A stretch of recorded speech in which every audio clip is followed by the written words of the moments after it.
From the Leslie Dan Faculty of Pharmacy at the University of Toronto, this is the I'm Pharmacy podcast. And I'm Mina Tadros. Welcome back. I hope so far this season has become obvious we are not short on innovation, especially here at the University of Toronto. There is lots going on, from ideas to prototypes and spinning off into successful companies. But not every company succeeds, and not every product becomes a big hit, becomes that thing that you see constantly everywhere. Last episode, we heard about the need for prototyping and the opportunity to talk to end users and how crucial that is. I wanted to build on that and think about something that many startups and ideas struggle with: scaling up. As I was preparing for this episode, I was searching up great ideas that failed and didn't scale. The internet was filled with them. The Segway, the pre-smartphones with the stylus that never really worked out, MySpace. Lots of ideas that almost got traction but just didn't quite scale. One really interesting case that struck me was about a juicer. Yes, a juicer. But it wasn't just any juicer. This juicer promised to revolutionize the kitchen, fill your kitchen counter with a device that could squeeze pre-packaged, bar-coded fruit and vegetable packs and was connected to your Wi-Fi. It could validate the contents and make you the best juice ever, ensuring high quality from the fingertips of your phone. It was a huge buzz in Silicon Valley, but it never took off. Consumers found the juicer overly expensive, and the value proposition of squeezing juice packets rather than just buying juice from somewhere wasn't really compelling for the regular person outside of Silicon Valley. And there was no justification for the cost and complexity. In the end, it was just juice. And then people found out you could just squeeze the packets yourself. And that was really the end of that idea. But this doesn't just happen outside of tech. This is a big issue in healthcare. Lots of great ideas, lots of tech, but still they fail. In healthcare, this happens a lot. This struck me really recently when I was walking through the airport, and in the far corner, almost in the shadows, I saw a pharmacy vending machine. This brought me back to a time when I'd just been graduating from pharmacy school, and there was a massive buzz around these potential pharmacy vending machines. The idea was that you could just roll up to any one of these, put your script in, or call into a pharmacist, and they would appear on video, and you'd be able to get any medication anywhere that you want. It would solve for a lot of pharmacy problems, it would help in rural locations, but the real big fear was that pharmacy was going to be replaced by vending machines. Many speakers and talks I went to basically said this was the beginning of the end. But years later, here we are, and that box is somewhere in a corner, not being used. On paper, this sounded like a revolutionary idea. However, the machines had a lot of issues to deal with: regulatory hurdles, security concerns, and just the complexity of medical needs were just a few barriers. Patients need more than just a quick transaction. They require personalized advice, assurances, and really maybe that human touch. So again, a great idea that just didn't scale. So why do these promising technologies fail to scale? How and what can innovators learn from these examples to better navigate the healthcare market? We'll be exploring these questions and more, including what it takes to truly ensure success and sustainability, going from that prototype to the real world. We'll explore in the world of developing interventions and the emerging excitement of artificial intelligence in healthcare. So tune in as we talk about spread and scale and going from potential to market standard. To start this episode, I wanted to first better understand what helps things scale and what things don't. So I spoke with Dr. Jeremy Grimshaw. Dr. Grimshaw is a leading expert in thinking about implementation, knowledge transfer, and uptake. He's a senior scientist at the Ottawa Hospital Research Institute, a full professor at the Department of Medicine at the University of Ottawa, and a Tier 1 Canada Research Chair in Health Knowledge Transfer and Uptake. We chatted with Jeremy over the phone from Ottawa. If I'm developing a new innovation and something that's going to be an intervention to improve practice, and I'm starting from ground zero, nothing there, what, from all your learnings, like what is the best advice to thinking about how to start launching or implementing something? You have a great idea. It seems like it's got some merit. I guess maybe let's position this. What are the common mistakes that cause a failure to launch for new and exciting things? So I think the first thing is that people are often driven by the technology that they're developing and what it can do, without thinking about what the use case, what the problem is, that it needs to be addressed. So I can create a great app that, if everyone changed their behavior so they'd use my app perfectly, would make the world a wonderful place. Right. But we know, why I'm very busy. Why will I change how I'm going to charge or how I'm going to think about things to fit onto this app? And so often there's an attempt that, the technology can do this, or we have a new molecule that can do this, we have a new process of care that can do that. But we don't start to think about, well, what would it require for that to actually be embedded into practice? Mm-hmm. And we don't recognize that, that there are these drivers of current behaviors that may need to be overcome. And there may be sort of barriers to the new behaviors we'd like to enact around that. So I think the commonest mistake I see in the sort of broad biomedical sector is people have great ideas, but they're not actually then thinking about, well, if this was going to make a difference, what would have to change in the world for it to actually be embedded in the healthcare system and used routinely? And, let me think about the extent to which I can try and make that embedding from the innovation perspective an easy process, something that we can do without too much of a challenge. That's one. The other is that, particularly probably for local solutions that people then think they want to scale, is when you're developing let's say you work at Women's College Hospital in Toronto, and you have developed this sort of workflow process, and in Women's College Hospital, you can demonstrate that it dramatically improves patient care. What the people who develop that don't recognize often is there may be very specific things in Women's College Hospital that's made it feasible. It might be about personalities, it might be about politics, it might be about the model of care. Mm-hmm. And they don't think about, well, to what extent will those conditions likely apply elsewhere, or could elsewhere be changed so they could get those conditions? They just think they can take up what was done here, plonk it somewhere else, and it'll work perfectly. And they're not recognizing that, this worked in Women's College because, you as a clinician have spent 10 years working with colleagues to try and get this right. To do it. So I think there's those two different sort of components. One is we don't think about the embedding of the intervention in the healthcare system, or we don't fully recognize the, for homegrown solutions, what is the totality of the innovation. And often some of the, a lot of the components of the intervention are very much driven by the context where it's been delivered that may not be generalizable elsewhere. Yeah. So why, one thing that's always struck me is, especially in healthcare, unlike other spaces, is that when we get new innovations, new tech, we often don't replace the old. We just, we love to add things on. And the joke I make is the fax machine. So it's still there kicking in the pharmacy. This 1980s technology that no one can get rid of, even though we can easily, with today's technology, replace it. So what is that phenomenon? Like, why does that happen? And why is it so different than other spaces, right? Like when you think about other spaces, when they get new tech, it feels like it just replaces everything. Well, I don't know whether that second comment is true. Okay. I don't know whether that does happen, but it may do. I think there's a number of reasons. One of the issues is a lot of healthcare is basically done through semi-automatic behaviors and work processes. Mm-hmm. And so, I'll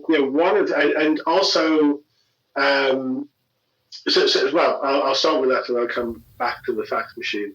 And so what you have are these sort of encrusted work processes that haven't changed for maybe 20 years. Everyone knows how they work. Everyone knows that they're a bit sort of wonky and not particularly fit for purpose, but you know how to do that. And, you don't have to sort of think about it. It just happens. But to get everyone to agree to change, then that would require every everyone in the hospital to come together to try and make sense of that. And so one of the biggest sort of probably barriers to often innovation and change in healthcare settings is this sort of this routinization of care, which will embed certain behaviors, certain use of technologies as things move forward. And sometimes technology that is truly disruptive can break that down, but quite often it doesn't. Or there's a kind of this new technology will work for 80% of the time, but we still have to have the old technology for 20% of the time. So if you take your fax machine, if every family doc and hospital had up-to-date technology, kind of standard ways of communicating, fax machine may not be necessary. But you still will have in Ontario, where we're based, a number of very small family practices that may have very limited computerization, for example, and for them the technology works. And if you think about being a pharmacist, you have to work with basically accommodate the lowest common denominator for any of the family docs or hospitals that you're working with. And so there's also that issue that particularly, in Canada and many other countries, there's a lack of a sort of broad systematic approach to how the system should work. And so you have a lot of sort of, family docs may have, I think someone said there's about 20 different computer systems that the family practitioners use in Canada.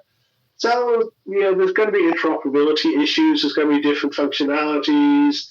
And so it's really hard to let go of that fax machine because you'll probably remember, there's that crotchety old Dr. Grimshaw who is, practicing out of his front room, and this is the only way he communicates with us. And he's never going to do anything else. I have to have the fax just for him, if nobody else. So I think it's this mixture of kind of encrusted work processes, and also if you are particularly working across, I think, boundaries in healthcare, the need to accommodate this huge variety of sophistication and what the people you're working with may be using. We had a great conversation with Dr. Grimshaw about the added marginal benefits and what happens when things come into place. But what happens when you have a massive paradigm shift, a new innovation?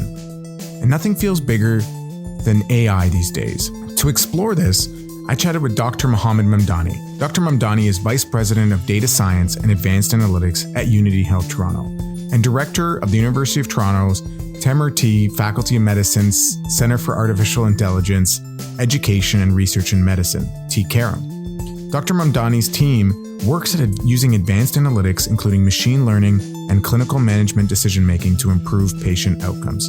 He's a professor at the Department of Medicine and here at the Leslie Dan Faculty of Pharmacy. Without a kind of a limitation to saying this, like AI is the current topic on everyone's minds, everyone's tongues, everything that may be. Do you think that there was a bit of a turning point that happened more recently that has turned the volume up in this space? Like, some of these methods have been worked on and proposed for years. It didn't just suddenly turn on and people are like, oh, I know how to do, to code machine learning. Like they've been developing this for years. What changed?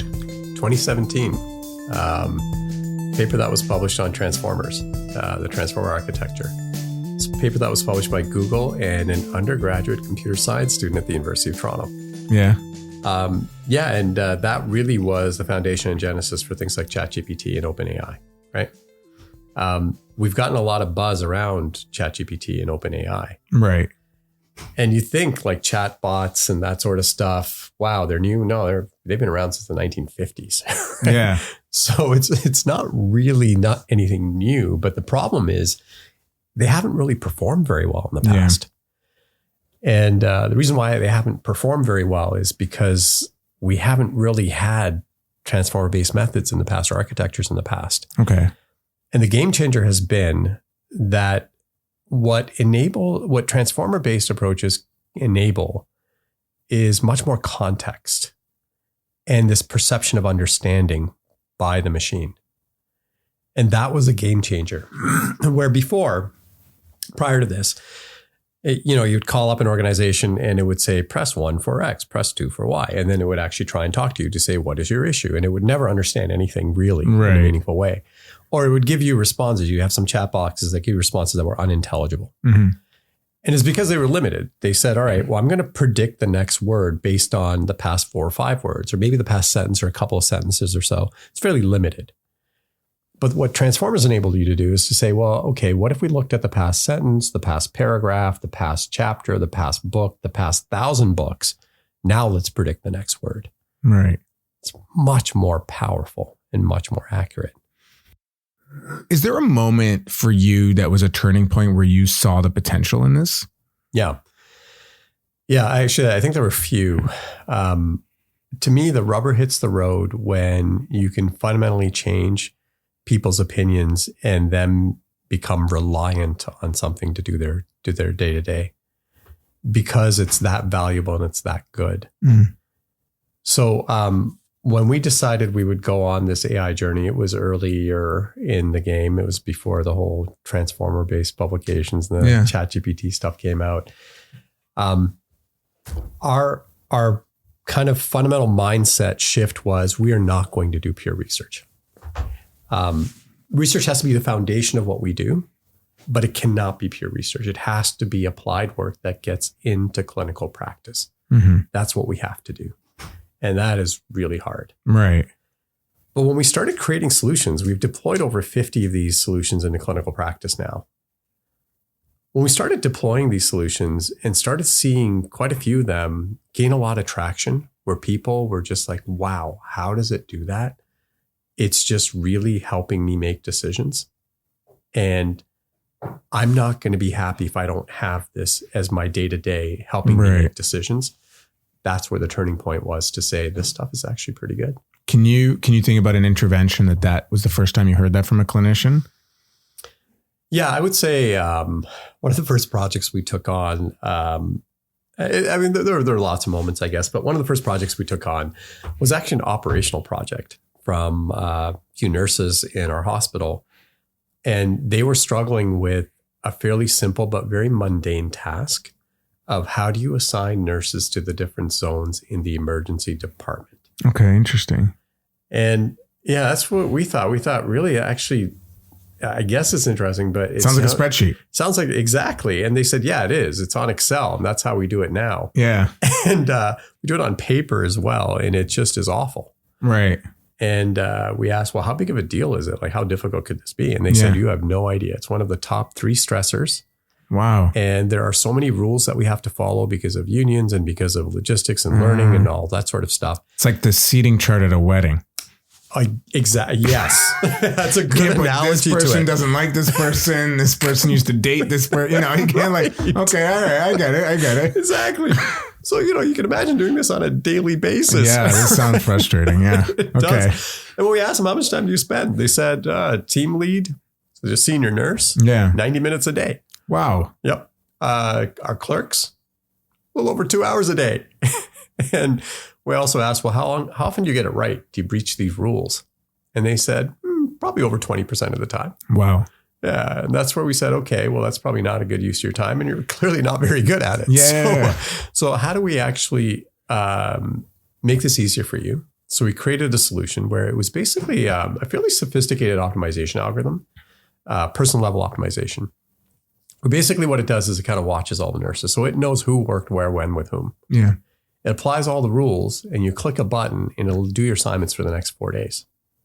And if somebody calls in sick or says, I want to work with my friend in this zone, although you're not supposed to, you can actually call up the name and say, actually, no, I'm going to flip them, and here's the reason, and click, you're off to the races. Yeah. Right.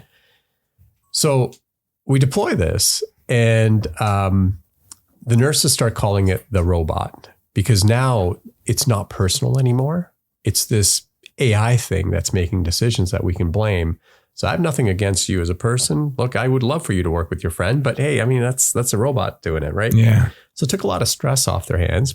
But in terms of time, the nurse, the team leads went from 90 minutes a day to under a minute. Right. The clerks went from 2 hours a day to under 15 minutes. And the error rate or repeat rate went from 21% to about 5%. Wow. Mm-hmm. And now, of course, if we take it down for maintenance or do any upgrades on it, we hear it because they need it. And so is this now just become the standard? This is how we do business. This is how we do our assignments in the emergency department at our hospital. So what takes it from wanting to do this in every hospital? It's a good question. Because I'm sure this is not this. Yeah. It's not a St. Michael's hospital problem. No, there's we've had other hospitals reach out to us and say, "Can we have it?" One of the problems we have is a public hospital, and I'll give you a clinical example too, if that helps. Yeah, that'd be great. All right. Let me give you a clinical example first, and I'll tell you why it's so hard. Our internist came to us, and this is the one that I always use because we've got over 50 of these things. I can use other examples if you like. Yeah. But ChartWatch is the one that I'll talk about. Yeah. Yeah. So our internist came to us and said, we'd really love for people to die less. It sounds like to be able to decent goal, yes. Right, especially at a hospital, right? And they did an audit of people who die on the general internal medicine unit. And they found there's quite a few patients who will die no matter what you do. Right. It's inevitable. But there's also quite a few who, maybe we could have done something about it. The reality is when the internist came to us, and our model is very end user focused. So they drive the questions, they co-build the solution with us. It's all end user driven. They said when we look at the data, we realized that maybe we should have paid a bit more attention to certain patients. And the reality is that the average physician on a general internal medicine unit will spend maybe, and I think I'm being generous, 10 minutes a day rounding on a patient, like face-to-face time, right? They do a lot of work in the background and they've got a million other things to do. Right. But the reality is they don't spend a lot of time face-to-face with the patient. So who's watching? The nurses are great, but they're really busy too. So who's watching? And the request for them was, can you flag us? Can you use some AI thing that flags us when a patient's going to deteriorate? And so we created ChartWatch with our internists. The way it works is it runs every hour on the hour in the background. It's been trained on over 20,000 patients worth of data. So every hour it's running and it categorizes patients as low, medium, and high risk. It predicts if they're going to die or go to the ICU in the next 48 hours. So as soon as it reaches a high risk threshold, it's automated. It pages the medical team. And our protocol is the medical team has to come and see the patient within 2 hours of being paged. And there's all sorts of care pathways involved. We deployed this thing in October of 2020. And initially, we had some decent feedback from clinicians. The nurses didn't like it at all. But within a few weeks, they became champions of it because they saw the value. And we submitted a paper a couple months ago for publication because we finally had enough data. We're seeing a 26% reduction in unplanned mortality. Wow. So this is this kind of tells us maybe this is doing somebody some good. Yeah. But also our clinicians are very supportive. When we go to the floors, when we talk to our nurses, this is something they use every day. Was there two camps to the clinicians? Like, were some very supportive that came to you with the idea and some that were like, you're going to just keep flagging me and waste my time? Absolutely. And this is why it's important for them to be part of the process. So we would ask them very pointed questions like false alarms. Tell me, if this thing is wrong X number of times, do you give up on it? What's your threshold? Yeah. At what point do you say this is no longer useful to me? Because it's those parameters that we need to work with. And if the model can't perform at that level, we don't deploy the model because they're just going to ignore it, right? So we have to have really an end user. Because then you were like hoping for luck that it works the first time so that you get buy-in. Absolutely, absolutely. And there's this myth that it has to be perfect, right? The algorithm doesn't have to be perfect. Right. And what I mean by that is it has to be better than clinicians. And it's surprising. I don't practice anymore, but I'm a clinician myself. It's surprising how bad we are at it. Yeah. Right? Yeah. So just to give you a sense, we had some internists who would say, this is fantastic because I know I'm awful at prognostication because I predict when somebody's going to die and I know I'm wrong most of the time. Where we had other physicians who said, no, I'm pretty good at it. I'm actually really good at it and I don't really need this. So we actually went to the floors and we spent months doing this.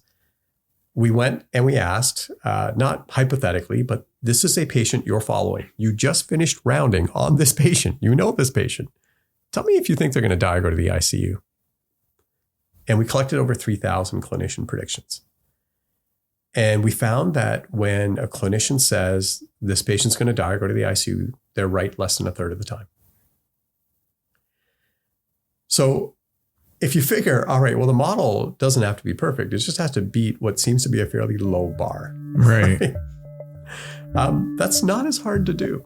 Yeah. But very few people spend the time to really understand how good or bad we are at these sorts of things. Yeah. The strong successes of early programs are so essential to helping with the scaling. But we really wanted to dive deeper into how do you go from these micro wins to the macro scaling that gets everything used around the world. And this is exactly what Dr. Grimshaw spent his career thinking about. Here he is telling us what he's most excited about. What sort of makes you excited? Like what spaces are, would you say, the spaces to watch and the things that are most exciting? When I started, there wasn't anything called implementation science. It wasn't recognized. In the last 15 to 20 years, there's been a huge upsurge in interest in this. And we now have a really active and vibrant research community in Canada and elsewhere that are all trying to basically work through these issues about how can we efficiently lead to better care. And that clearly intersects with the innovation, but we have to do, there's a lot of things that we've known for many, many years that we're still not implementing in practice. When I left medical school in 1985, we probably knew that we should be screening patients living with diabetes eyes, and we're still not achieving that at the population level anywhere around the world. So we have to address both of those areas. But I think actually just the weight of work that's being done in this area. I think the other thing that excites me is that in the healthcare system, people are starting to recognize that if they want to get better uptake of innovation, research evidence, they need to invest resources to actually do that. We can't just assume the individual clinician will read something in the Canadian Medical Association journal and come into their practice on Monday and be able to change everything. Yeah. We actually need to think about how do we embed implementation change processes in healthcare systems and put resources behind that. And I think if that continues, then I think we're going to see that there will be a much better streamlining of the process, that change processes are likely to be more successful. Or if they fail, they're likely to fail because of sort of more sophisticated or nuanced issues and sort of really basic stuff that we've never thought of before. So I think there's a lot of real opportunities where, across my career, the figure we've used is 30% of patients don't get the care they should get. 20 to 25% of patients get care that's not needed or is obsolete. But I think we do have the opportunity in the next decade to shift that and actually sort of ensure that at a population level, patients are getting better care, which at the sort of level of population health, I think has a real potential to make people's lives better, to allow people to live with better quality of life and to live longer. I wanted to build more on this idea of scaling and innovation. Here's Dr. Mamdani speaking more about how this applies to AI. Is the future world that every hospital has one of these units? Or are the problems at different hospitals, like you've done a really great job at your institution, is there a scalability opportunity across different institutions, or is every place so unique that it's really hard to do this? Yeah, I think there's certainly room for scalability, but it is really, really hard. And I do think that a lot of hospitals just have different practices. Much of the work that's being done is in academic hospitals, which are very different from community hospitals, right? So that's why I think transferability becomes very problematic. Yeah. My own kind of sense is that organizations have to make a decision around whether they want to be innovators or adopters. Yeah. And there's no shame in either, right? I think you just have to make a decision of what you want to do. If you're an adopter, you're never going to create anything really new. You're just basically going to take what other people have created and you're going to take it and adopt it, really. Right. You can be an early adopter. You can be a mid-stage adopter. You can be a late adopter. You have to decide, is that what you want to do? Now, if you want to be cutting edge, and do something that nobody else in the world has done, now you're an innovator. Yeah. You got to spend a lot more time, energy, and resource building your own environment because you're going to innovate on that environment. You're going to have to spend a lot more time and energy really being accepting of failures because you are going to fail. And you're going to have to be much more bold in your ambitions to go against the normative thinking. Yeah. So conservative, the healthcare environment is very conservative. How do you then challenge your privacy officer, your chief information officer, even your CEO to do things that they're just not used to doing? Yeah. Because nobody wants to end up on the front page of the newspaper. For sure. Especially I can imagine years ago. Absolutely. In the very beginning of this, like, for me, from my lens as an academic, if you would have submitted a grant, this is like the litmus test of, because, academia is always a few years behind. If you would have submitted a grant for the work that you're doing now years ago, there's no way anyone would have bought into it. Yeah. I think you're right. I mean, years ago, it was just a concept, right? Right. And I think what we had to do was show the art of the possible. Yeah. And that's where I think Canada's very well positioned. We have such good technical expertise in this space. We have largely a public healthcare system.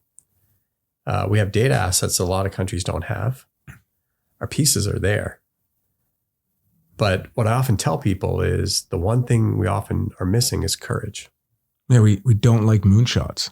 Don't like moonshots. And how can you ever claim to be innovative if you don't have courage? So how did the University of Toronto become arguably one of the epicenters for this without that spirit? Like, how is U of T, it's not, and from what I've read, one of the top 2-3 centers for AI in the world. How did that happen without that? Like, there must have been somebody with courage. Well, I mean, the University of Toronto is an academic institution. It has brilliant people. But it also, I think it's a lot about the ability to create and think and having a tough skin. Yeah. So, we've had brilliant people like Jeff Hinton. I know his name gets thrown out all the time, who, when his colleagues would tell him, that's ridiculous, he would say, no, I think I'm onto something. And he stuck to it. Yeah. Right. And that's where the courage part comes in, is to say, here's how society is thinking. And just because society thinks this way doesn't mean I have to. Yeah. I'm going to be courageous enough or bold enough to think a little bit differently, because that's how progress is going to be made. Yeah. That's how I think about my fashion sense.